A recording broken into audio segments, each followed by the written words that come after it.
बिस्मिल्लाहिर्रहमानिर्रहीम। अस्सलामु अलैकुम वरहमतुल्लाहि वबरकातुहू। दोस्तों, आपका मेज़बान सैयद सईद अहमद शाह क़ादरी आस्ताने आलिया अल मारूफ झंडे वाली सरकार से हाज़िर खिदमत है। आज जो हम आपके लिए वीडियो लेकर आए हैं उसका जो टॉपिक है वो ये है कि बुरे ख्वाब आना, नींद का ना आना या नींद आती ही ना हो, इसके लिए कौन सा वजीफ़ा पढ़ें। तो जो चीज़ मैं आपकी समाअतों की नज़र करूँगा आपने वो समाअत फरमानी है।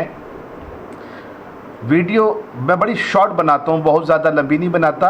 काम की बात की और समझाया और फिर खुदा हाफिज़, ठीक है। इसलिए वीडियो काट के ना सुने, ये ना हो कि काम की बात बीच में निकल जाए और आप जो आपको जो मैं मैसेज देना चाहता हूँ वो आप ना सुने, ठीक है। तो फिर फ़ायदा नहीं होगा वीडियो देखने का। अच्छा जी, मैं आपको बताता हूँ कि जिनको बुरे ख्वाब आते हैं या नींद नहीं आती है या जिसे कहते हैं कि उनको नींद का भी बड़ा मसला होता है कि वो सो नहीं पाते हैं, ठीक है, और नींद कम आती है लोगों को। ज़्यादा मसला ये होता है, बड़े बूढ़े कहते हैं कि जी जो बुज़ुर्ग है कि बेटा जिनको ज़्यादा ख्वाब आते हैं वो परेशान भी ज़्यादा रहते हैं। तो इसलिए बहरहाल मैं आपको वजीफ़ा बता देता हूँ और इस पर आपने अमल करना है।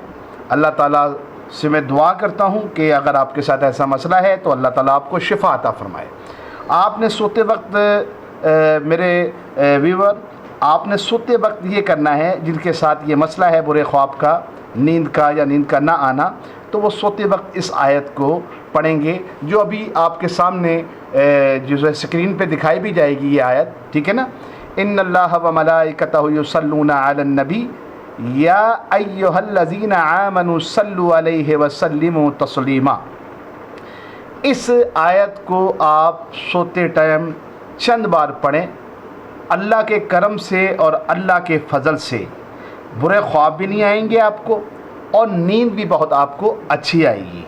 इसको आप अपने रोज़ का मामूल बनाएं और मुझना चीज़ को दुआओं में याद रखें। मेरा मकसद सिर्फ आपकी भलाई का है। आप इस पर अमल करेंगे, आपको फ़ायदा होगा, आप मुझे दुआ देंगे।